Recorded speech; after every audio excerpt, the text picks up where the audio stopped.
The night air clung to my skin as I pushed through the heavy back door of the Obsidian, the exclusive lounge where I'd been working for the past 8 months. My feet already ached, and my shift hadn't even started. The alley behind the bar smelled of rain-soaked concrete and cigarettes, a scent I'd grown accustomed to during my nightly ritual of steadying my nerves before work. Just 6 hours, I whispered to myself, tucking a loose strand of hair behind my ear. 6 hours of fake smiles, of dodging wandering hands, of calculating every tip against tomorrow's daycare bill. 6 hours before I could crawl back to my sleeping daughter, Lily. The weight of single motherhood pressed down on my shoulders like a physical thing. At 27, I never imagined I'd be raising a 4-year-old alone after her father disappeared with most of our savings, leaving behind nothing but debt and broken promises. The thought of him made my jaw clench. I inhaled deeply, letting the cool October air fill my lungs before straightening my shoulders and heading inside. The Obsidian wasn't your typical bar. Nestled in the heart of the financial district, it catered to men who measured their worth in stock portfolios and foreign sports cars. The interior was all dark wood, amber lighting, and plush leather, a place where deals were made over crystal tumblers of aged whiskey, where the wealthy came to see and be seen.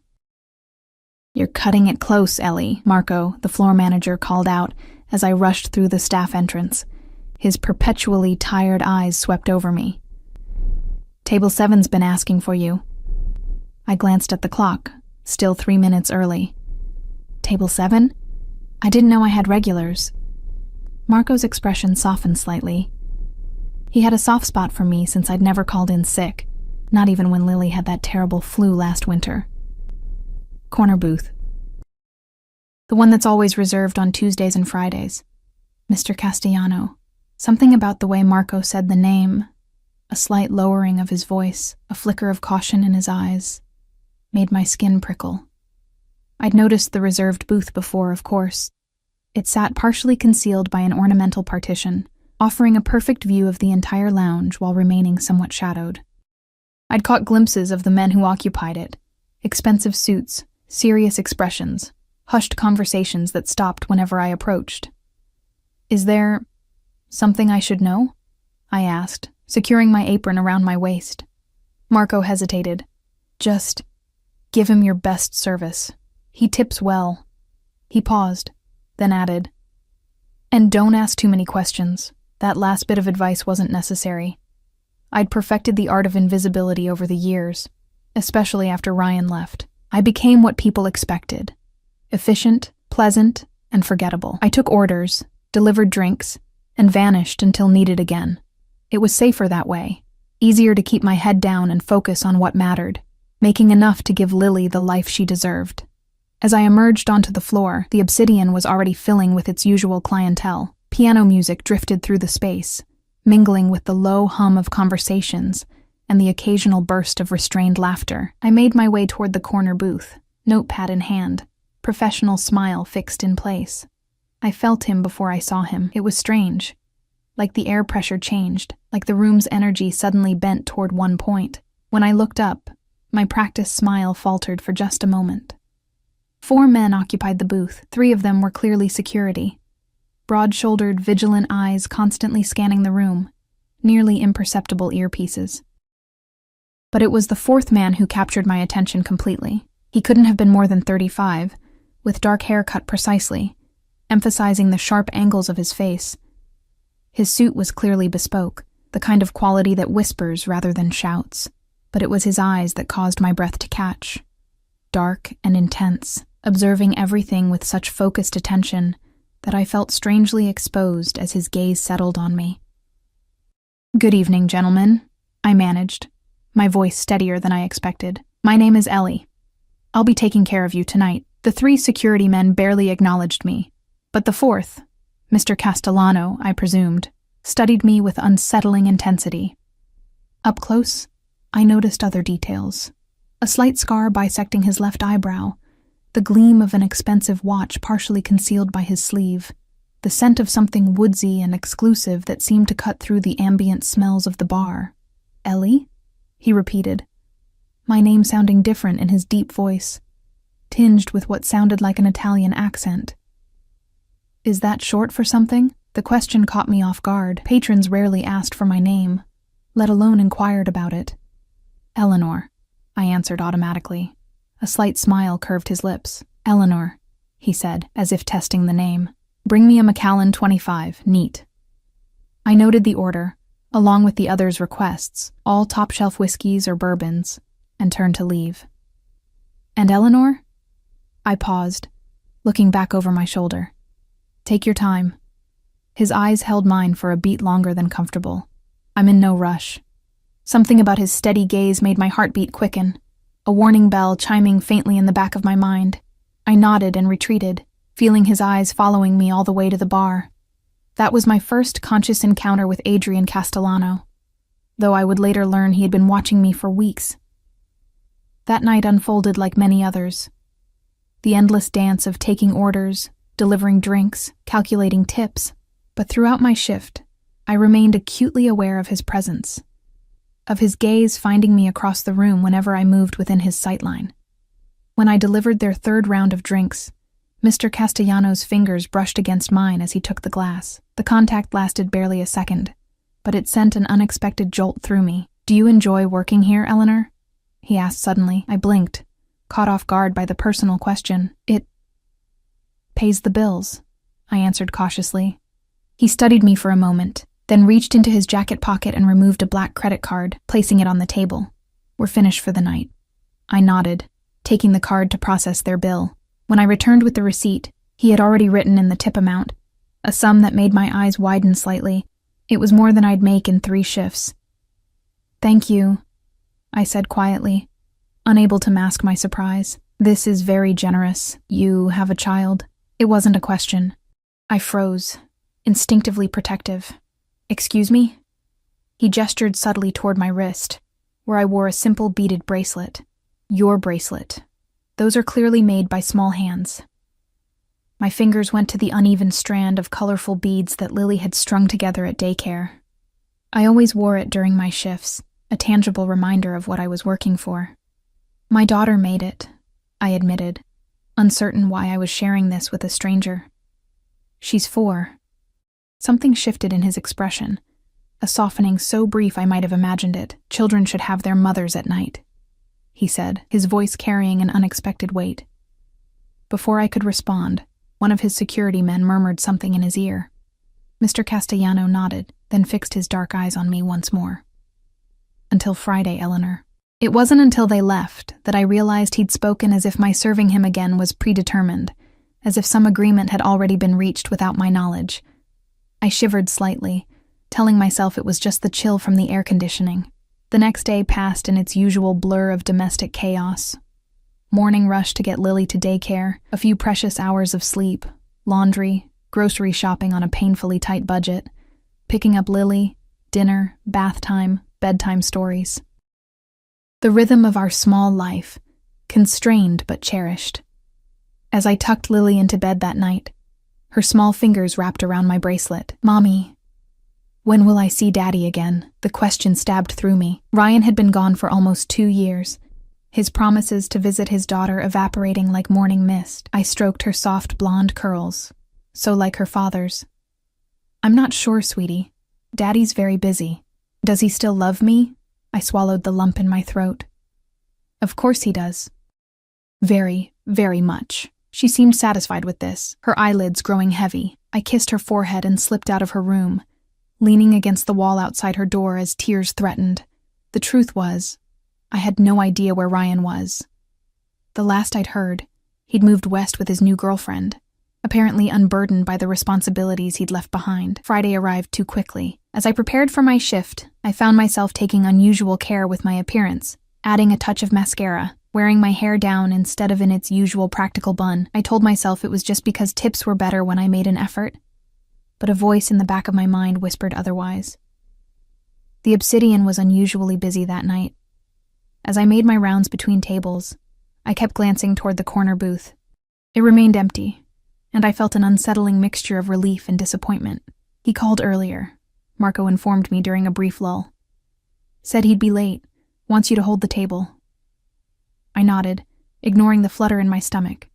2 hours into my shift, I was handling a particularly demanding group of finance types when I felt that familiar shift in the room's energy. I turned to see Adrian Castellano entering the lounge, flanked by his usual security detail. But tonight there was something different about him. A tightness around his eyes, a barely contained tension in his movements. As he passed the bar, his gaze locked with mine. Something electric passed between us across the crowded room, and I nearly dropped the tray I was holding. I quickly turned my attention back to my customers, but I could feel his eyes on me, a tangible weight against my skin. When I finally approached his table, he dismissed his security to another booth nearby. The first time I'd seen him without his entourage. "You look troubled," he observed, as I set a tumbler of Macallan before him, not bothering to wait for his order. "Long day," I replied, maintaining my professional distance. "Your usual?" He nodded, but when I turned to leave, his hand captured my wrist, his grip firm but not painful. "Sit, just for a moment." I glanced nervously at Marco, who was studiously looking anywhere but in our direction. "I'm working," I protested weakly. "Please." The word seemed unfamiliar in his mouth, as if he rarely had cause to use it. Against my better judgment, I slid into the booth opposite him, acutely aware of his security team watching us from across the room. "Why do you work here, Eleanor?" he asked, releasing my wrist but somehow maintaining his hold on me through his intense gaze. "I told you. It pays the bills. There are easier ways to make money." I stiffened. "Not honest ones. Not for someone like me." His mouth curved slightly. "And what kind of person are you?" "A single mother with no college degree and no family support," I answered bluntly. "This job has flexible hours and the tips are decent. I don't have many options." He took a sip of his whiskey, watching me over the rim of his glass. "Everyone has options. Some just require assistance to see them." There was something dangerous in his words, something that made me want to retreat. I started to slide out of the booth. "I should get back to work." "Your daughter," he said, stopping me. "What's her name?" I hesitated, protective instincts flaring. "Why do you want to know? Humor me." "Lily," I finally answered. "Her name is Lily." Something passed across his features, a flash of what looked almost like pain, quickly masked. He reached into his jacket and withdrew an envelope, sliding it across the table. "What is this?" I asked, not touching it. "Open it. Later." I stared at the envelope, my heart racing. "Mr. Castellano." "Adrian," he corrected. "I can't accept gifts from customers." His dark eyes held mine. "It's not a gift. It's an opportunity." Before I could respond, a commotion erupted near the bar. A clearly intoxicated man was arguing loudly with the bartender. I recognized him, a semi-regular who'd tried to get my number several times. "I need to help with that," I said, grateful for the interruption. Adrian's expression darkened as he looked toward the disturbance. "Go. We'll finish this conversation another time." I slipped away, leaving the envelope untouched on the table. For the rest of my shift, I avoided the corner booth, asking another server to handle it. I could feel Adrian watching me, his gaze a physical presence against my skin. When I checked the booth later, both he and the envelope were gone. I told myself I felt relieved. My relief was short-lived. As I left through the back door after my shift, a sleek black car idled in the alley. The back window lowered, revealing Adrian's face, partially shadowed. "Allow me to drive you home," he said, his tone making it clear it wasn't really a request. I clutched my bag tighter. "That's not necessary. I take the bus." "At this hour?" His disapproval was evident. "It's not safe." "I do it every night," I countered, already backing toward the street. He studied me for a moment, then held out the envelope from earlier. "At least take this." Against my better judgment, I approached the car and accepted the envelope, careful not to let our fingers touch. "What is it?" I asked again. "Something that belongs to you," he replied cryptically. "Good night, Eleanor." The car window closed, but the vehicle remained stationary, watching as I walked to the bus stop. Only when the bus arrived did the black car finally pull away. Sitting on the nearly empty bus, I opened the envelope with trembling fingers. Inside was a check, made out to me for an amount that made me gasp audibly. Clipped to it was a note, written in elegant script on heavy cardstock. For Lily's future, this is not charity. This is the beginning of a conversation. I stared at the check, my vision blurring. It was enough to cover 6 months of rent, to pay off my remaining debt, to start a small college fund for Lily. It was freedom and terror all at once, because nothing in this world comes without strings. And something told me that Adrian Castellano's strings would bind tighter than most. I didn't cash the check. For 3 days, it sat on my kitchen counter like a ticking bomb. I'd stare at it while making Lily's breakfast, the numbers seeming to grow larger each time I looked. During those quiet moments when my daughter napped, I'd take it out, run my fingers over the heavy paper, and imagine what such money could mean for us. A better apartment without the constant drip from the ceiling corner. A proper winter coat for Lily instead of the second-hand one she'd soon outgrow. Maybe even a few classes at the community college for me, but I knew better than to accept gifts from men like Adrian Castellano. Men who carried power like a scent, who watched from shadowed corners with calculating eyes. Men who expected something in return. Tuesday arrived, my next scheduled shift at the Obsidian, and I tucked the uncashed check into my purse. I would return it, make it clear that whatever game he was playing, I wanted no part of it. My life might be modest, but it was mine. Hard-earned and honest. The evening was unusually cold, and I shivered at the bus stop, pulling my thin jacket tighter around me. The same black car from Friday night appeared, sliding silently to the curb beside me. The back window lowered. "You look cold," Adrian said, his face half illuminated by the passing streetlights. "Get in." I took a step back. "No, thank you. The bus will be here soon." "Eleanor." Just my name, spoken with quiet authority. "Please." Something in his tone, not demanding, but somehow still unyielding, made me hesitate. A gust of wind cut through my jacket, and I thought about the long, cold wait for the bus, followed by the walk from the stop to the Obsidian. "Just a ride to work," I clarified, already knowing I was making a mistake. He nodded, and the door opened. I slid inside, immediately enveloped in warmth and the rich scent of leather. Adrian sat across from me. The car was more spacious than I'd expected, with facing seats separated by a small console. One of his security men sat silently beside him, eyes forward, expression unreadable. "Thank you," I murmured, keeping my body angled toward the door. Adrian studied me, his dark gaze intent. "You didn't cash my check." I reached into my purse and withdrew the envelope, extending it toward him. "I can't accept this." He made no move to take it. "Why not?" "Because I don't know what it means, what you want in return." A slight smile curved his lips. A fair concern. "Tell me, what do you think I want?" The question hung between us, loaded with unspoken implications. I thought of the way his eyes followed me across the lounge, of the brush of his fingers against mine, of the strange tension that seemed to crackle in the air between us. "I don't know," I answered honestly, "but I know nothing comes without expectations. Perhaps my only expectation was to see if you would take it." He leaned forward slightly. "Many would have, without question." "I'm not many people." His smile deepened. "No, you're not." He nodded toward the envelope still in my hand. "Keep it. Use it or don't. That's your choice. But it's yours." I wanted to refuse again, to insist he take back this complication. But before I could speak, the car slowed to a stop. We had arrived at the Obsidian, the journey taking half the time the bus would have. "One more thing," Adrian said as I reached for the door handle. "I won't be at the lounge tonight." I told myself the twinge I felt wasn't disappointment. "Oh. I have business out of town. I'll return Friday." He reached into his jacket pocket and withdrew a small card, offering it to me.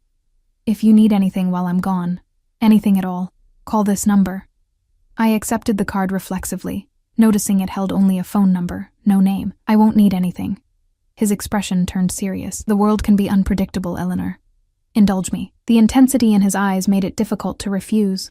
I slipped the card into my pocket, then exited the car without another word, the envelope still clutched in my hand. The night passed slowly, without Adrian's magnetic presence in the corner booth. I found myself glancing there throughout my shift, the empty space somehow more conspicuous than when it was occupied. By the end of the night, I'd made a decision. I would cash the check, but only to start a college fund for Lily. None of it would go toward our daily expenses. That way, it truly would be for her future, as his note had suggested. The next morning, after dropping Lily at daycare, I visited my bank. The teller's eyes widened slightly at the amount, but the check cleared without issue. As I completed the paperwork to open a separate savings account for my daughter, a peculiar feeling settled over me, as if I'd just accepted something far more significant than money. Wednesday and Thursday passed uneventfully. I picked up an extra shift on Thursday night to cover for a coworker, grateful for the additional income. The routine of work and motherhood continued. Lily's endless questions about the world, the constant calculations of stretching our limited budget, the bone-deep exhaustion that never quite left me. On Friday morning, as I was rushing to get Lily ready for daycare, my phone rang with an unfamiliar number. Ms. Bennett? A woman's crisp voice inquired when I answered. This is Sunshine Daycare Center. I'm calling about Lily. My heart stuttered. Is she okay? What happened? She's fine, but she seems to have developed a fever. Our policy requires that she be picked up immediately. I closed my eyes, doing rapid mental calculations. A missed shift at the Obsidian would mean at least $200 less in tips, money I couldn't afford to lose. But Lily always came first. I'll be there in 20 minutes, I promised, already reaching for my jacket. When I arrived at the daycare, Lily sat alone in the waiting area, her cheeks flushed, her normally bright eyes glazed with fever. She reached for me immediately. Mommy, my head hurts, she whimpered as I gathered her into my arms. I know, baby, I soothed, pressing my lips to her forehead. She was burning up. We're going home right now. The center director approached, her expression pinched with disapproval. She'll need to be fever-free for 24 hours before returning. I nodded, already calculating the cost of missing additional shifts. I understand. By the time we got home, Lily's fever had climbed higher. I gave her children's fever reducer, tucked her into my bed, and called the pediatrician. They couldn't see her until Monday unless her temperature exceeded 103. It was hovering just below that. I placed a cool cloth on her forehead and called the Obsidian, explaining that I couldn't make my shift. Marco was understanding but firm. I'm sorry about your daughter, Ellie, but I need to find someone to cover. I can't promise your usual section will be available when you return. The implied threat was clear. In the competitive world of high-end service, being unavailable meant being replaceable. I hung up feeling sick with worry about Lily's health, about our precarious finances, about the possibility of losing the job that barely kept us afloat. As the afternoon wore on, Lily's fever continued to rise despite the medication. She became lethargic, her small body radiating heat. When her temperature hit 103.5, I knew we needed to go to the emergency room, but the logistics seemed insurmountable. I had no car. A taxi would cost money I didn't have. The bus would expose Lily to the cold and other passengers. In desperation, I remembered the card Adrian had given me. If you need anything at all, call this number.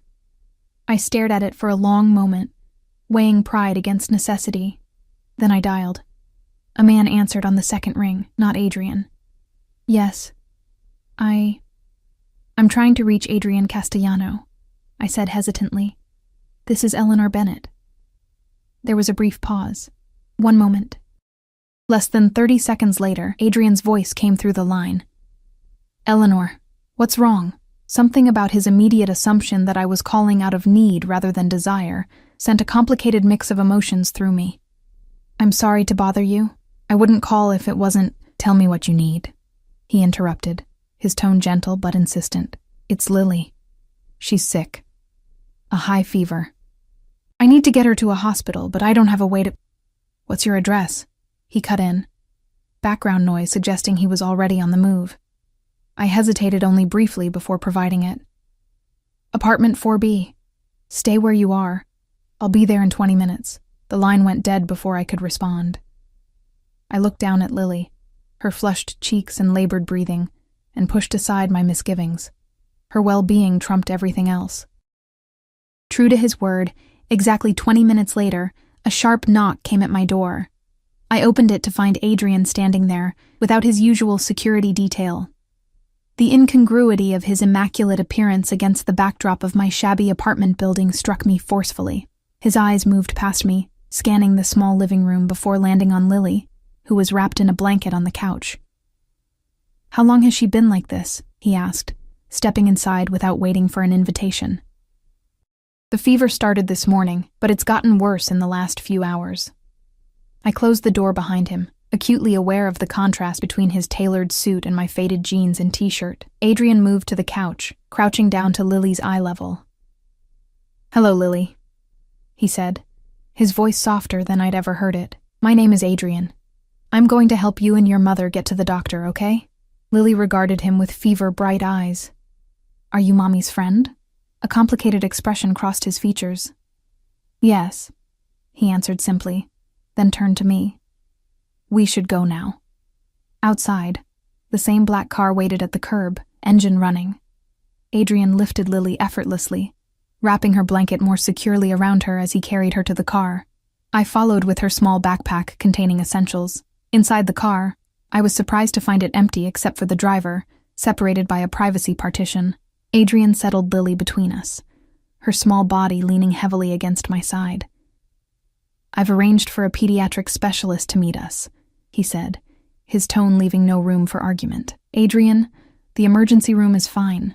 I just needed transportation. Dr. Levin is one of the best pediatricians in the city," he interrupted calmly. "She's waiting at Mercy Hospital." I blinked in surprise. "How did you—" "That would take days to arrange." A slight smile touched his lips. "Not for me." The implication hung heavily between us, a reminder of the power he wielded, of connections that extended far beyond what I could comprehend. I looked down at Lily, remembering that her well-being was all that mattered right now. "Thank you," I said quietly. Adrian's hand moved across the seat, his fingers briefly brushing against mine. "You don't need to thank me." At the hospital, we bypassed the crowded emergency room entirely, escorted directly to a private exam room where a distinguished-looking woman in a white coat waited. "Mr. Castellano," she greeted with a nod, before turning her attention to Lily. "And you must be my patient. Let's have a look at you, young lady." The next hour passed in a blur of examinations, blood tests, and consultations. "Doctor." Levin diagnosed Lily with a severe case of strep throat that had gone untreated, explaining the high fever. She prescribed antibiotics and insisted on keeping Lily for a few hours of observation and IV fluids. Throughout it all, Adrian remained a silent, steady presence, stepping outside only occasionally to take calls. When Lily was settled in a private room, hooked up to an IV and finally resting comfortably, he approached me in the hallway where I'd stepped out to compose myself. "She'll be fine," he said, his voice a reassuring rumble. "Children are remarkably resilient." I nodded, fighting back tears of relief. I should have brought her in sooner. I just thought it was a cold, and the daycare fees are already so expensive.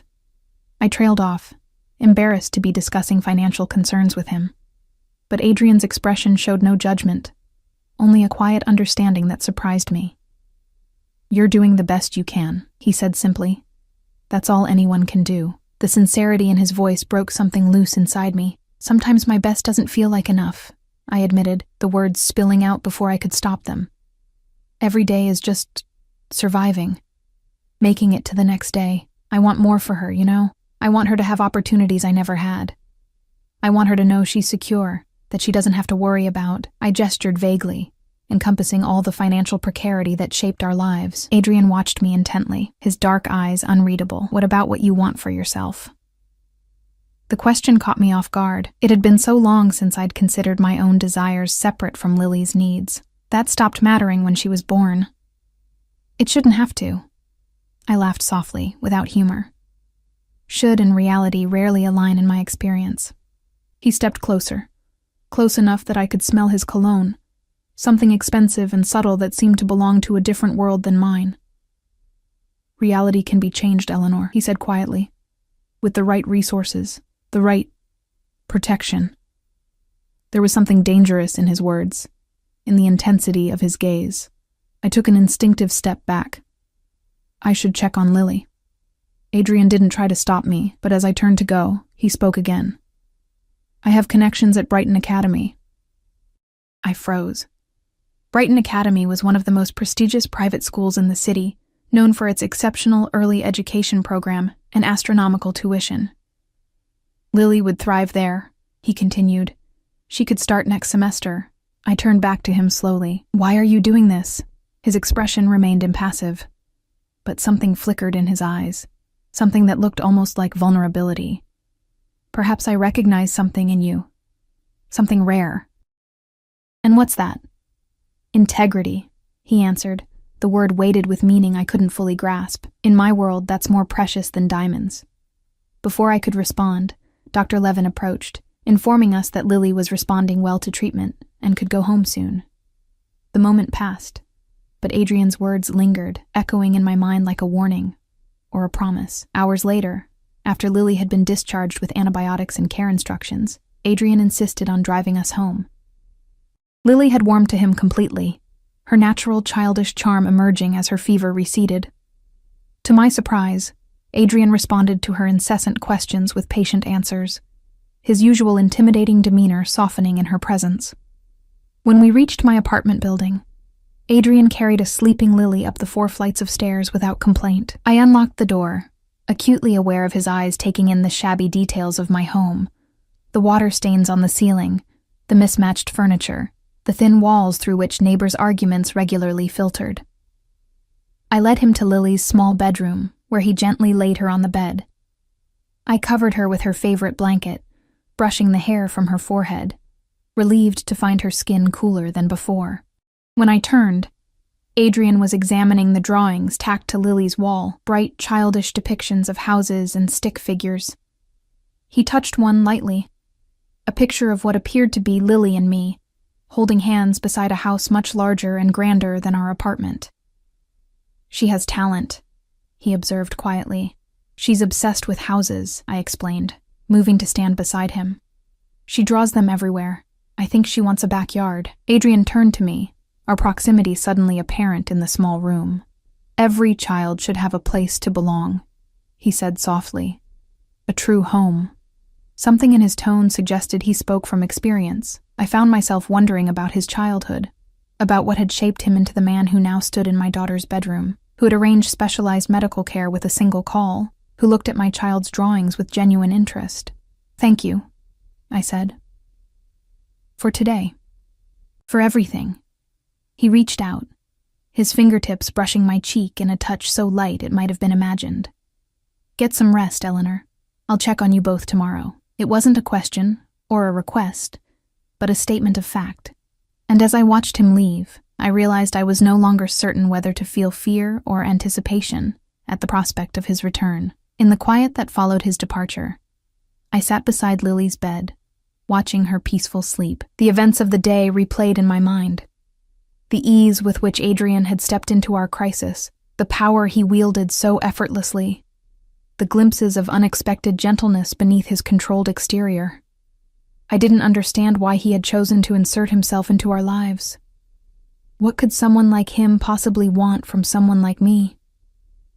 But as I finally rose to go to my own bed, I caught sight of Lily's bracelet on my wrist. The uneven beads a reminder of what mattered most. Whatever game Adrian Castellano was playing, whatever his ultimate intentions, one thing was certain. For Lily's sake, I needed to proceed with extreme caution, because men like him didn't enter your life without changing it completely, for better or worse. And as I drifted toward sleep, I couldn't decide which possibility frightened me more. True to his word, Adrian returned the next day. I opened my door to find him standing there with groceries in one hand and a small package wrapped in colorful paper in the other. You didn't have to do this, I said, stepping aside to let him in. I wanted to. His eyes moved past me, searching. How is she? Much better. The fever broke completely overnight. I took the groceries from him, peeking inside the bag to find organic produce, premium cuts of meat, and other items I normally couldn't afford. This is too much. It's food, Eleanor. Nothing more. His tone was gentle but firm, as if he sensed my pride battling with practicality. The gift is for Lily, As if summoned by her name, my daughter appeared in the hallway, her blonde curls tangled from sleep, her cheeks now carrying a healthy flush rather than the fevered red of yesterday. "You came back," she exclaimed, her face lighting up at the sight of Adrian. Something shifted in his expression, a softening that transformed his features, making him look younger, less guarded. "I promised I would." He crouched down to her level, offering her the wrapped package. "This is for you, to help you feel better." Lily took the gift with wide eyes, looking to me for permission. At my nod, she tore into the wrapping paper with the unbridled enthusiasm only a child can muster. Inside was a plush teddy bear wearing a tiny doctor's coat and stethoscope. "He can take care of you when you're sick," Adrian explained, watching her reaction closely. Lily hugged the bear tightly, then, to my surprise, threw her arms around Adrian's neck. "Thank you. I'm going to name him Dr. Bear." For a moment, Adrian seemed frozen, unaccustomed to such uninhibited affection. Then, hesitantly, he returned her embrace, his large hand patting her back with unexpected tenderness. When he stood, I caught a glimpse of something raw in his eyes, before his usual composed mask slid back into place. "Are you hungry?" I asked, partly to break the moment.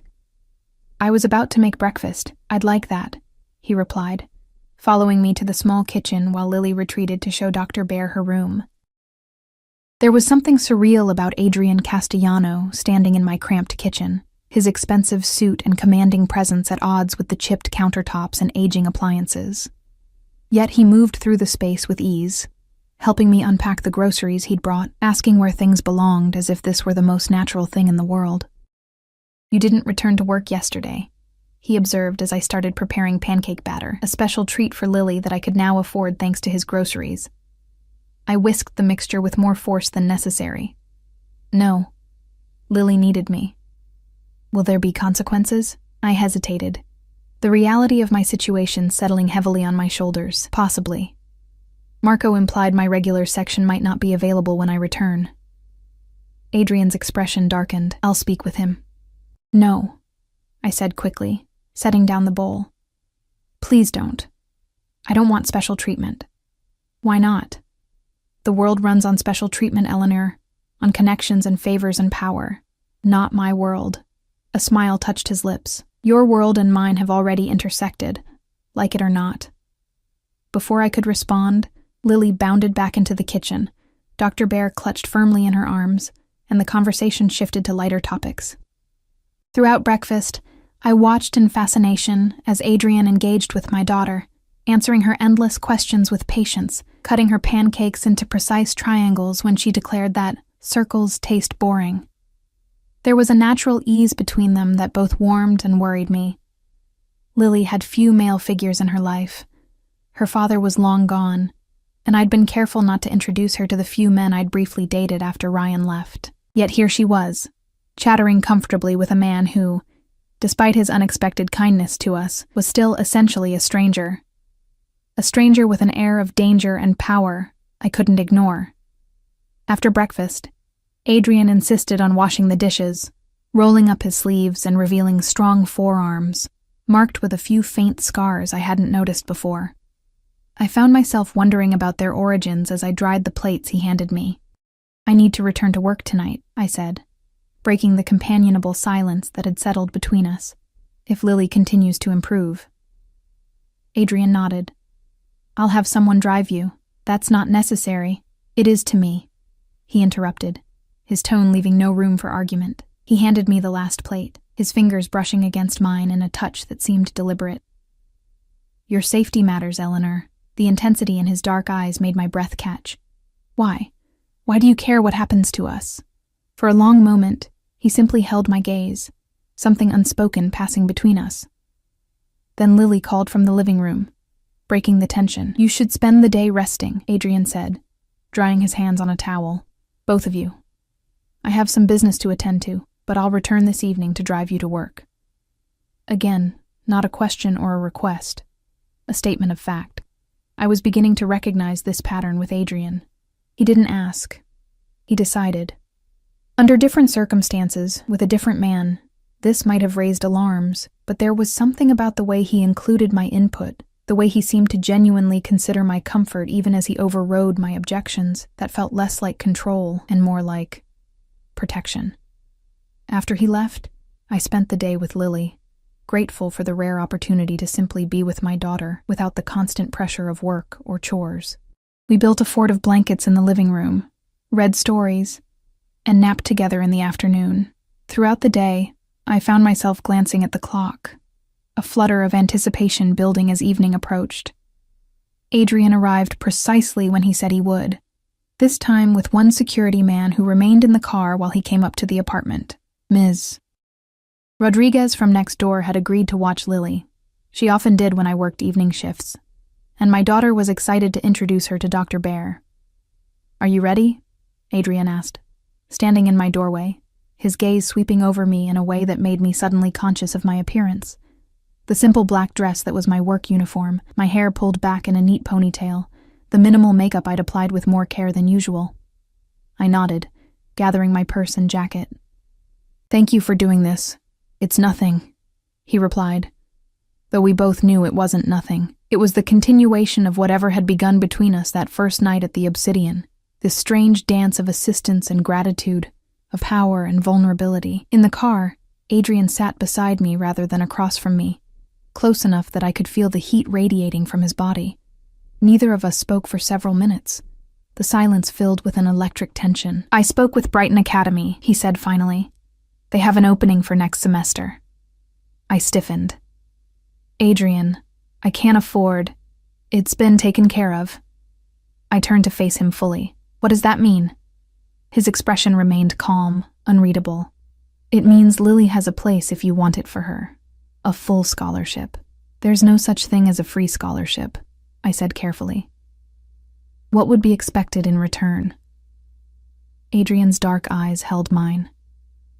"Nothing from you, Eleanor. Consider it an investment in potential." "Lily's potential?" A slight smile curved his lips. "Hers. And perhaps yours." There was a weighted meaning in his words that I couldn't fully decipher. "I don't understand what you want from us." He was silent for a moment, considering. "Have you ever had someone believe in you? Truly believe in what you could become, given the right opportunities?" The question struck an unexpected chord. No one had ever seen me as anything more than what I was, a waitress, a single mother, a woman struggling to stay afloat. Not my parents, who had written me off when I became pregnant at 22. Not Ryan, who had seen me as a burden to escape. Not even myself, on my darkest days. "No," I answered honestly. Adrian's hand moved to cover mine, his touch warm and surprisingly gentle. "Then perhaps that's what I want to give you. The chance to become what you could be, without the weight of constant survival pressing you down." His words painted a picture so tempting, it made my chest ache. A life where every decision wasn't dictated by financial necessity. Where Lily could have opportunities I'd never dreamed of. Where I could pursue my own abandoned ambitions. "Why me?" I whispered. "Of all the people you could help, why choose us?" Something flickered in his eyes, a shadow of pain or memory. "Because you remind me of someone who never got the chance to become what she might have been." Before I could ask more, the car slowed to a stop outside the Obsidian. Adrian squeezed my hand once before releasing it. "Think about Brighton, for Lily's sake, if not your own." I nodded, unable to form words around the tangle of emotions in my throat. As I opened the door to exit, he added, "I'll be there tonight, same table." The promise lingered in my mind as I made my way inside. To my relief, Marco greeted me with his usual tired nod, making no mention of my absence the previous night. When I checked the reservation list, I saw why. The corner booth was booked under Castellano for the entire evening, with a specific request for me as server. The night proceeded much as others had before Adrian entered my life. The familiar rhythm of orders and drinks and polite conversation, yet everything felt subtly different, colored by the knowledge of his presence in the corner booth. I was acutely aware of his eyes following me as I moved through the lounge, of the way conversations at his table would pause when I approached. Tonight, he wasn't alone. Besides his usual security, a woman sat beside him, stunningly beautiful, with sleek dark hair and the kind of confidence that comes from a lifetime of privilege. Something hot and unfamiliar twisted in my stomach as I watched them lean close in conversation, her manicured hand resting casually on his arm. Ellie. Marco's sharp voice pulled me from my thoughts. Table 12 needs their check, I nodded, forcing my attention back to my job. Throughout the night, I maintained my professional demeanor, even when serving Adrian's table. I addressed him formally, avoiding his gaze, focusing instead on the drinks and the woman's occasional requests. Eleanor, Adrian said softly, as I cleared their empty glasses. This is my sister, Sophia, sister. The relief that flooded through me was so immediate and intense that I nearly dropped the tray I was holding. The woman, Sophia, gave me a knowing smile that suggested she hadn't missed my reaction. So you're Eleanor, she said, studying me with eyes identical to her brother's. Adrian has mentioned you. I glanced at him, surprised. Has he? Incessantly, Sophia replied with a mischievous grin, though he failed to mention how pretty you are. I felt heat rise to my cheeks. Can I get you anything else? Actually, Adrian interjected, Sophia was just leaving. He gave his sister a pointed look that she returned with an amused shrug.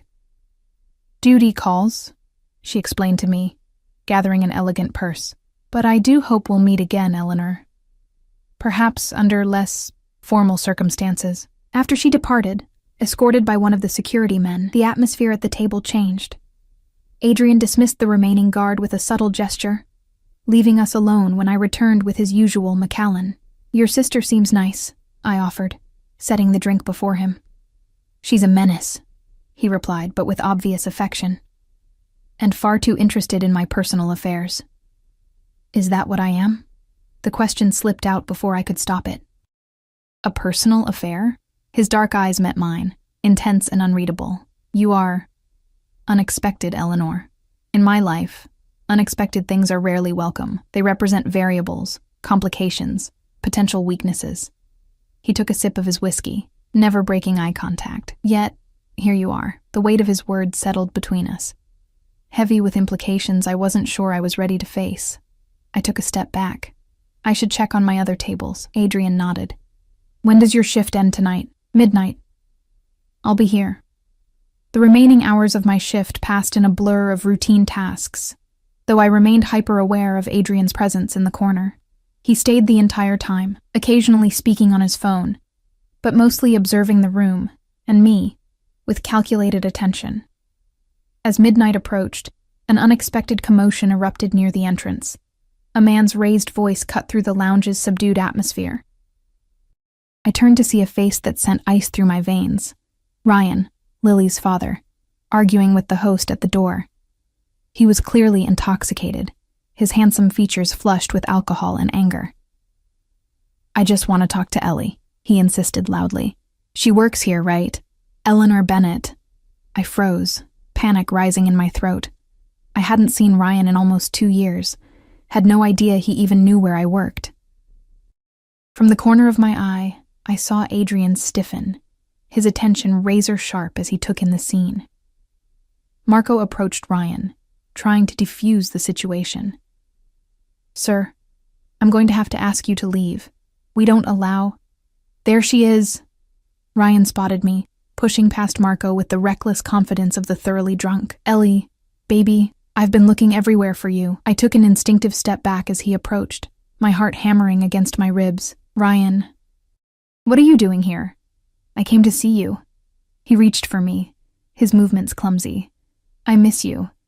I miss Lily. I made a mistake, baby. You need to go, I said firmly, though my voice trembled slightly. You're drunk, and I'm working. His expression darkened. Still got that stick up your ass, huh? Always so fucking righteous. He grabbed my wrist, his fingers digging painfully into my skin. I have a right to see my daughter. Let go of me, I hissed, trying to pull away without causing a bigger scene. The last thing I needed was to lose my job over this. Ryan's grip tightened. We need to talk about... The lady asked you to let go. Adrian's voice, though quiet, cut through the tension like a blade. He stood just behind Ryan, his posture relaxed, but his eyes cold with a contained fury that made my blood run cold. Ryan turned, sizing Adrian up with the poor judgment of the deeply intoxicated. "Who the fuck are you? Her new sugar daddy?" Adrian didn't react to the provocation, his gaze flicking briefly to where Ryan's fingers still encircled my wrist. "I won't repeat myself," he said, each word precise and measured. Something in his tone, the absolute certainty that he would be obeyed, seemed to penetrate even Ryan's alcohol-fogged brain. He released my wrist, taking a small step back. "Whatever, man. This is between me and her." Ryan turned back to me. "I need money, Elle. Just a loan until I get back on my feet. For Lily's sake." The familiar pattern, Ryan's promises, his manipulations, the way he wielded our daughter as a tool to get what he wanted, ignited a spark of anger that burned through my fear. "You don't get to use her name," I said, my voice stronger now. "Not after disappearing for 2 years. Not after everything you've put us through." Ryan's face twisted with rage. "You self-righteous bitch.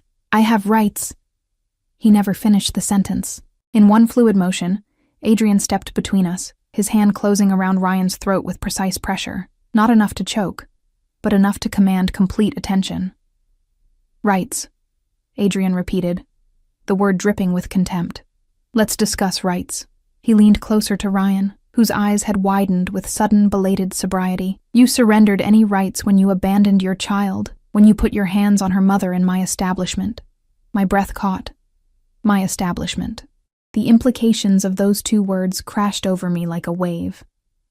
"I own this place," Adrian continued, his voice dropping to a dangerous murmur that somehow carried clearly to my ears, "and several others throughout the city. I have connections in places you've never heard of. I can make things very difficult for a man with your history." Ryan paled visibly. "Look, I didn't know. Now you do." Adrian released him with a slight push. "If you contact Eleanor again without her explicit invitation, if you come within 100 feet of her or her daughter, I will ensure it's the last mistake you ever make. Am I perfectly clear?" Ryan nodded jerkily. All bravado evaporated. He cast one last frightened glance at me before hurrying toward the exit, nearly tripping in his haste to escape. The lounge had gone silent during the confrontation, all eyes on us. Adrian turned to the room at large, his expression smoothly transitioning to one of polite authority. "Please, enjoy your evening," he said, his tone suggesting that nothing unusual had occurred. "The next round is on the house." The subtle command worked. Conversations gradually resumed, attention shifting away from us. Marco approached, his expression a mixture of concern and deference I'd never seen him direct toward me. "Take the rest of the night off, Ellie," he said quietly. "With pay." "Mr. Castellano's orders." I nodded numbly, unable to form words. Adrian's hand settled gently on the small of my back, guiding me toward the staff area. "Get your things," he murmured close to my ear. "I'm taking you home." In the back room, my hands trembled as I gathered my purse and jacket. The events of the past few minutes replayed in my mind. The sudden appearance of Ryan, Adrian's intervention, the revelation that he owned the Obsidian. Owner. Not just a powerful customer, not just a wealthy patron, but my actual employer. When I emerged, Adrian waited by the back door, his posture tense but controlled.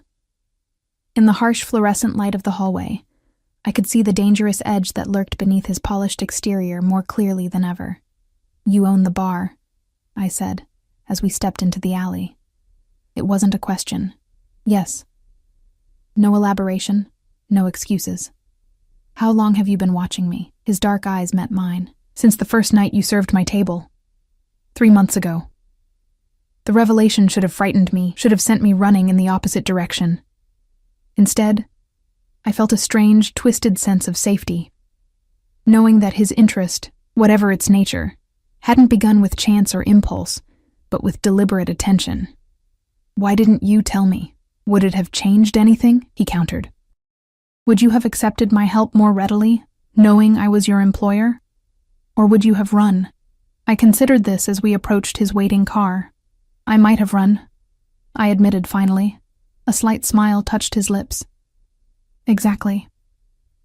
In the car, silence settled between us, heavy with unasked questions and unspoken truths. Adrian watched me, his expression unreadable in the shadows. "Who was he?" he asked finally. "Besides Lily's father." I looked down at my hands, at the faint red marks Ryan's fingers had left on my wrist. My ex. We were together for 3 years. He left when Lily was 2, took our savings, disappeared. I laughed humorlessly. Classic story. Adrian's jaw tightened. "Did he hurt you?" "Before tonight." The question hung between us, laden with dangerous potential. I chose my words carefully. Not physically, but there are many ways to hurt someone. His expression darkened. "Yes, there are." The certainty in his voice suggested personal knowledge. Whether as victim or perpetrator, I couldn't tell. Both possibilities sent a shiver down my spine. "He won't bother you again," Adrian said with absolute conviction. "What did you mean?" I asked. "About his history?" A calculating look crossed his features, as if he was deciding how much to reveal. "I had you and Lily investigated when I first became interested, standard procedure in my position. Ryan has outstanding debts to some very unpleasant people I know. The casual admission that he had investigated us should have angered me, violated me. Instead, I felt oddly calm. Is that why you approached me? Some connection to Ryan?" "No." Adrian's voice was firm. "My interest in you has nothing to do with him." His hand moved across the seat to cover mine, his touch warm and steady. "Nothing." As the car pulled up to my apartment building, Adrian instructed his driver to wait, then accompanied me inside. We climbed the stairs in silence, the events of the night settling between us like a weight. At my door, I hesitated, key in hand. "Thank you for what you did tonight." Adrian studied me, his dark eyes intense in the dim hallway light. "You don't need to thank me for that." "Yes, I do," I insisted quietly. "No one has ever stood up for me like that." Something flashed in his expression. Anger, perhaps, at the implication that I had faced such situations alone before. "That changes now," he said, his voice low and certain. He reached out, his fingers gently tracing the marks on my wrist.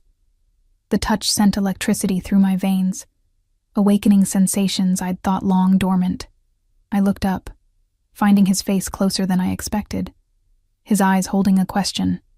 In that moment, suspended between fear and desire, between caution and need, I made a choice. I leaned forward, closing the distance between us, and pressed my lips to his. Adrian remained still for only a heartbeat before responding, his hand moving to cradle my face with surprising gentleness. The kiss deepened, igniting something primal and hungry within me. His other arm wrapped around my waist, drawing me against the solid warmth of his chest. When we finally broke apart, both slightly breathless, I saw raw vulnerability in his eyes, a glimpse behind the mask of control and power he wore so seamlessly. "Eleanor," he murmured, my name a question and a caution all at once. "Stay," I whispered, surprising myself with my boldness, just for a while. He studied me intently, then nodded, following me into the apartment. Ms. Rodriguez had left a note saying Lily was asleep, had taken her medicine, and had eaten well. I checked on my daughter, finding her peacefully curled around Dr. Bear, before returning to the living room. Adrian stood by the window, his silhouette cut against the city lights beyond. In that moment, I saw him clearly for what he was. Dangerous, powerful, a man accustomed to control and command. And yet, in the gentle way he had interacted with my daughter, in his fierce protection tonight, I glimpsed something else, a capacity for tenderness that perhaps few had ever witnessed. As I moved toward him, drawn by forces I couldn't fully understand, I knew I was stepping into something that would irrevocably change my life. For better or worse, Adrian Castellano had become entwined in my existence, in my daughter's future, in possibilities I had never dared to imagine. And despite every rational warning bell sounding in my mind, I couldn't find it in myself to turn back. Adrian didn't stay the night. After an hour of quiet conversation on my worn couch, his phone buzzed with a message he couldn't ignore. "Business," he explained vaguely. Before leaving, he kissed me again, a gentle, almost reverent touch that lingered on my lips long after he was gone. The next week unfolded like a dream, Or perhaps a carefully orchestrated play. Adrian had his driver take me to work each night, waiting to bring me home after my shift. Every morning, fresh groceries appeared at my door. Twice, small packages arrived for Lily, educational toys that delighted her. Adrian himself visited every other day, always bringing something thoughtful. A book I'd mentioned wanting to read, a proper winter coat for Lily, a set of professional knives when I mentioned enjoying cooking. I should have been suspicious of his generosity. Instead, I found myself warming to it, to him. Our conversations grew deeper, though he remained carefully guarded about certain aspects of his life. He spoke of his sister with genuine affection, mentioned a difficult relationship with his father, revealed a passion for classical architecture. But whenever I asked about his work, he deflected with practiced ease. "It's better if you don't know the details," he told me one evening as we sat at my tiny kitchen table after Lily had gone to bed. Safer. The word hung between us, laden with implications I chose not to examine too closely. Instead, I focused on the way his presence filled my small apartment with a magnetic energy, how his eyes softened when he looked at me, how naturally he had begun to fit into the rhythms of our life. On Friday night, after my shift at the Obsidian, Adrian didn't take me straight home as usual. "I want to show you something," he said, as the car pulled away from the curb. "Do you trust me?" The question carried weight beyond the immediate moment. Did I trust him? This man who had appeared in my life so suddenly, who wielded power like a second skin, whose world clearly operated by different rules than mine. "Yes," I answered, surprising myself with the certainty I felt. We drove to a quiet residential neighborhood filled with elegant brownstones. The car stopped before one particularly beautiful building with gleaming windows and a small, immaculately maintained garden visible through wrought iron fencing. "What is this place?" I asked, as Adrian helped me from the car. "A possibility," he replied cryptically, guiding me up the steps with a hand at the small of my back. He unlocked the door with a key produced from his pocket, revealing an interior that took my breath away. High ceilings, hardwood floors, walls painted in soft, warm tones, and tasteful furniture that invited comfort without sacrificing elegance. "This is yours?"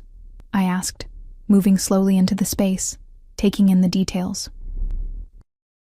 "It could be yours," he corrected quietly, "and Lily's." I turned to him, stunned. "What?" Adrian approached, his expression serious. "This apartment has 3 bedrooms, a study that could be converted to a playroom, and a garden where Lily could have that backyard she dreams of. It's 5 blocks from Brighton Academy." "Adrian," I began, overwhelmed by what he was suggesting. "I can't accept this. It's too much." "Is it?" He moved closer, his dark eyes intent on mine. "Tell me something, Eleanor. Are you happy in that apartment? Does Lily have the space she deserves? Do you feel safe there, especially after Ryan's appearance?" The mention of Ryan sent a chill through me. Though I hadn't seen or heard from him since that night at the Obsidian, the memory of his angry, desperate face lingered in my nightmares. "No," I admitted, "but I can't just accept a home from you." "Why not?" Adrian's hand came up to cup my cheek, his touch gentle. "What if I need you to accept it as much as you need the security it offers?" Something in his voice, a vulnerability I rarely glimpsed, made me ask, "What do you mean?" He was silent for a long moment, his thumb tracing the curve of my cheekbone. "I've spent my life surrounded by people who want things from me. My money, my influence, my protection. Never just me." His eyes held mine, filled with an emotion I couldn't fully decipher. "Until you. You've given me so much," I whispered. "I have nothing to offer in return." "That's precisely why He stopped himself, seeming to reconsider his words. "That's what makes you different, unique." He led me through the rest of the apartment, showing me each carefully designed room, the master bedroom with its luxurious ensuite bathroom, the second bedroom, already furnished with a child's canopy bed and bookshelves, the third bedroom, set up as a guest room but which, he suggested, could be converted to whatever purpose I desired. In the kitchen, a chef's dream with marble countertops and top-of-the-line appliances, Adrian pulled me close, his arms encircling my waist.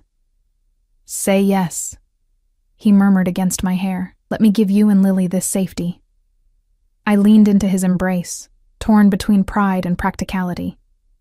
What would people think? What would Lily think when she's old enough to understand? "What people think has never concerned me," he replied. "As for Lily, we'll cross that bridge when we come to it." We. The casual use of the plural sent a flutter through my chest. Adrian had been in our lives for such a short time, yet I could no longer imagine a future without him in it. "I need to think about it," I said finally. He nodded, accepting my hesitation without argument. "Of course." Later that night, as we stood outside my apartment door, Adrian kissed me with an intensity that left me breathless. "I'll call you tomorrow," he promised.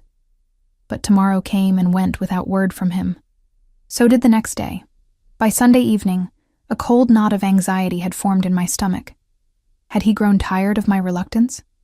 Had my failure to immediately accept his generous offer offended him? Monday brought my day off from the Obsidian. As I helped Lily build a tower of blocks on our living room floor, a sharp knock at the door interrupted our play. I opened it to find Sophia, Adrian's sister, her usual elegance somewhat diminished by the tension evident in her posture. "May I come in?" she asked, her voice strained. "It's about Adrian." Fear gripped me as I stepped aside to let her enter. "What's happened? Is he okay?" Sophia cast a meaningful glance at Lily, who watched us curiously from her spot on the floor. I nodded in understanding. "Lily, sweetheart, why don't you take Dr. Bear to your room for a bit? Mommy needs to talk to this lady." Once Lily had disappeared down the hallway, Sophia spoke in a low, urgent tone. "Adrian's been arrested." The words hit me like a physical blow. Arrested? For what, officially? Racketeering, tax evasion, obstruction of justice. She ran a hand through her perfectly styled hair, a gesture so reminiscent of her brother that it made my chest ache. In reality, it's a power play by a rival organization. They've been planning this for months, building a case with the help of someone on the inside. The implications of her words settled over me slowly. I'd suspected Adrian's business wasn't entirely legitimate, had recognized the signs of authority and danger that surrounded him. But hearing it confirmed so plainly made it impossible to maintain the comfortable ignorance I'd cultivated. "What happens now?" I asked, my voice barely audible. "His lawyers are working on bail, but the prosecution is arguing he's a flight risk." Sophia's dark eyes, so like Adrian's, held mine intently. "There's something you need to know, Eleanor. Something Adrian should have told you himself." My heart hammered against my ribs. "What?" "The reason he approached you initially, it wasn't random." She hesitated, choosing her words carefully. "Your ex, Ryan. He worked for Adrian's organization briefly, about 3 years ago. He was caught skimming money, selling information to competitors. The floor seemed to shift beneath my feet. What are you saying? Adrian was going to deal with him, permanently. But then he learned Ryan had a child. A daughter." Sophia's expression softened. "Adrian has a code. Children don't suffer for their parents' mistakes. So instead of having Ryan eliminated, he exiled him, threatened him to stay away from the city, from his connections. It was meant to be a mercy." I sank onto the couch, trying to process this revelation. "So when Adrian saw me at the Obsidian, he recognized your name from the investigation into Ryan. He was curious. He wanted to see what kind of woman had been caught in Ryan's web, whether you were involved in his schemes." Sophia sat beside me, her voice gentler now. But what he found was something he never expected. Someone honest, hardworking, devoted to her child. Someone who reminded him of our mother. "Your mother?" A shadow passed over Sophia's face. "She died when Adrian was 15, I was 12. Cancer. Our father changed after that. Became harder, colder. Adrian took the brunt of it, protecting me." She reached for my hand, squeezing it gently. "He sees himself as a protector, Eleanor. Always has." I thought of the way Adrian interacted with Lily, the fierce protectiveness he'd shown toward me with Ryan, his insistence on providing us a safer home. The pieces began to fit together in a new pattern. Why are you telling me this now? I asked. Because Adrian has been asking for you since his arrest. He won't speak to his lawyers until he sees you. Sophia reached into her purse and withdrew an envelope. He asked me to give you this, and to take you to him, if you're willing. With trembling hands, I opened the envelope. Inside was a letter written in Adrian's precise handwriting. Eleanor, if you're reading this, circumstances have forced a conversation I've been avoiding. By now, Sophia will have told you some truths about me, about how our paths first crossed. There is more, much more, that you deserve to know. I planned to reveal everything when the time was right. I wanted to give you the chance to know me, the man, not the reputation, before you learned the nature of my business. Perhaps that was selfish. Perhaps I feared losing what was beginning to grow between us. I am not a good man by conventional standards. I've done things I can never undo. But I've tried to live by a code, to protect those who deserve protection, to keep my word once given. I understand if you choose to walk away. I wouldn't blame you, but if there's any part of you that believes what we've shared is real, I ask only for the chance to speak with you one last time. The choice, as always, is yours. I folded the letter, my emotions a turbulent storm. Part of me wanted to retreat, to shield Lily and myself from the complications of Adrian's world.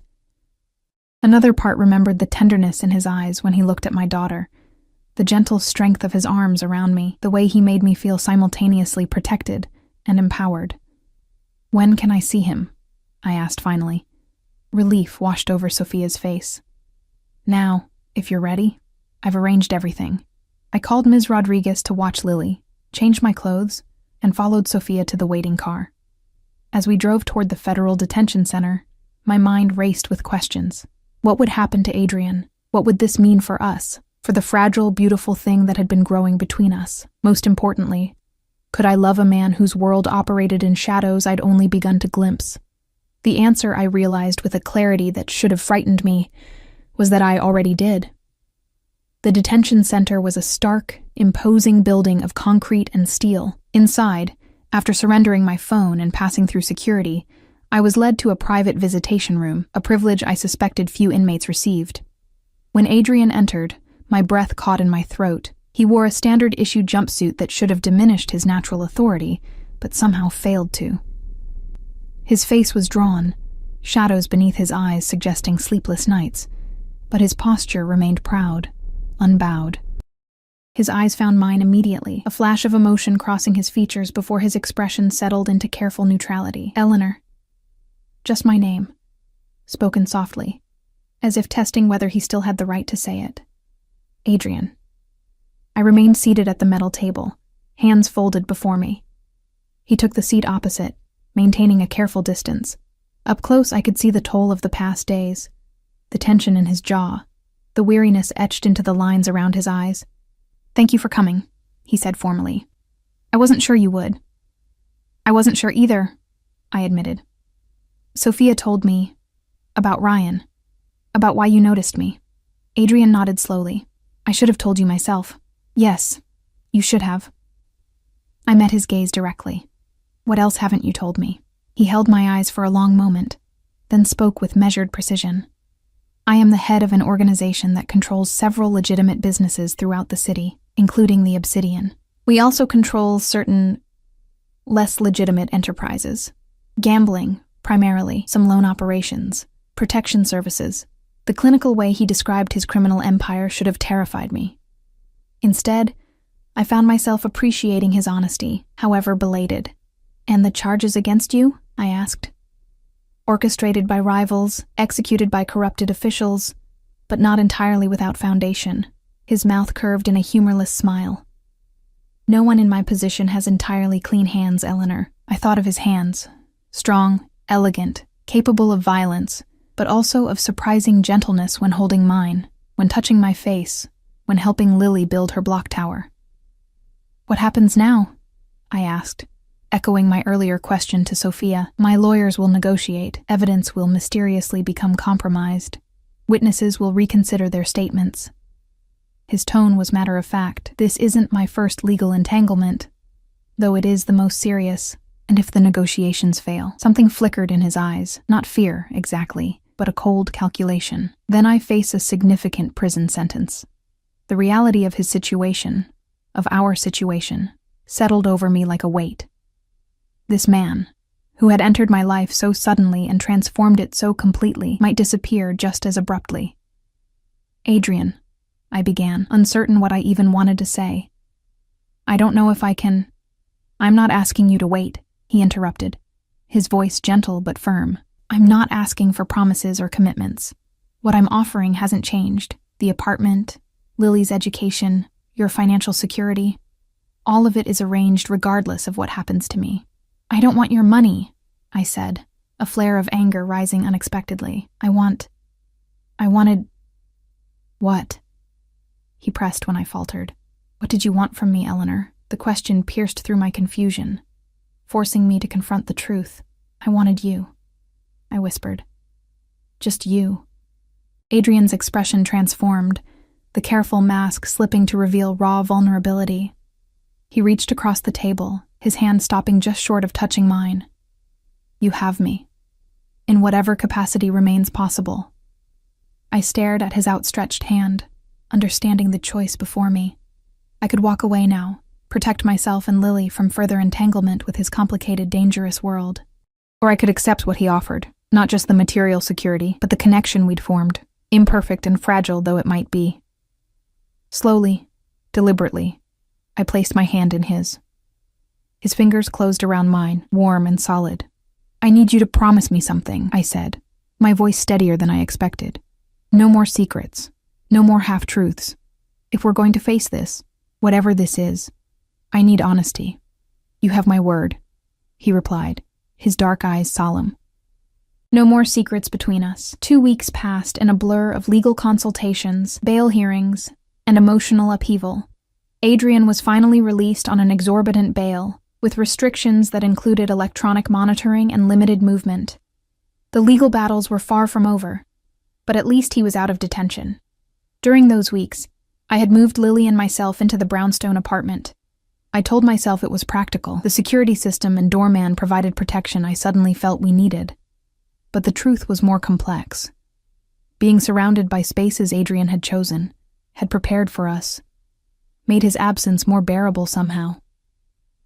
When he was finally able to visit, Lily ran to him without hesitation, throwing her arms around his legs with a joyful, "Adrian!" that brought an unguarded smile to his face. He crouched to her level, listening with genuine interest as she excitedly showed him her new room, her new toys, the small garden where she'd planted sunflower seeds. Later, after Lily was asleep, we sat in the living room, the city lights glimmering beyond the windows. Adrian looked both out of place and perfectly at home in this setting. The elegant furnishings suited him, yet there was a tension in his posture that hadn't been there before his arrest. "My lawyers are optimistic," he said, swirling amber liquid in a crystal glass. "The case against me is already beginning to unravel." "Because of your influence?" I asked. No judgment in my tone, just a desire to understand. "Partly." He met my eyes, honoring our promise of truth, but also because much of the evidence was fabricated or obtained illegally. Even legitimate law enforcement can't build a case on such foundations. I nodded, accepting this reality of his world. Over the past weeks, I'd done considerable thinking about moral absolutes, about the gray areas most lives actually occupied, my own included. "What happens if you're cleared?" I asked. "Everything goes back to how it was before?" Adrian studied me, his expression thoughtful. "No. Some things must change." He set down his glass, leaning forward. "I've been transferring more operations to legitimate businesses for years. This situation has accelerated that timeline." "You're leaving behind the illegal activities?" I couldn't keep the surprise from my voice. "Transitioning," he corrected. "Gradually. Some ventures are more complicated to unwind than others. But yes, eventually." His eyes held mine intently. "Not because I've suddenly developed conventional morality, Eleanor, but because I've found something worth protecting more than my empire." The weight of his words, the implication behind them, made my heart race. "Adrian, I love you." He said it simply, directly, the declaration hanging in the air between us. I didn't expect to. Didn't want to initially, but I do. For a moment I couldn't speak, overwhelmed by emotions I'd been holding at bay. This is crazy, I finally managed. We barely know each other, don't we? He moved to sit beside me, taking my hands in his. I know you work harder than anyone I've ever met. I know you'd sacrifice everything for Lily without hesitation. I know you're intelligent, compassionate, stubborn. A small smile touched his lips. I know you sing under your breath when you think no one's listening. I know you take your coffee with too much sugar. That you sleep curled on your right side. That you're afraid of thunderstorms but pretend not to be for Lily's sake. Tears pricked at my eyes, unexpected and unwelcome. When did you notice all that? From the beginning. His thumb traced circles on my palm. I see you, Eleanor. All of you. And you still want this? Us? I gestured vaguely, encompassing the complicated reality of our situation, even with everything happening, especially now. His expression was more open, more vulnerable than I'd ever seen it. What I feel for you, for Lily, it's become my anchor, my reason to fight, to change, to become something better than what I've been. In that moment, looking into his eyes, I recognized the truth I'd been fighting. I loved him too. Despite the complications, despite the danger, despite the uncertain future.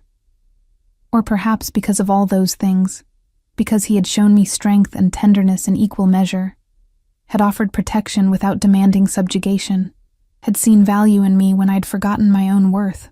I love you too, I whispered. The admission both terrifying and liberating. The months that followed were not easy. Adrian's legal battles continued.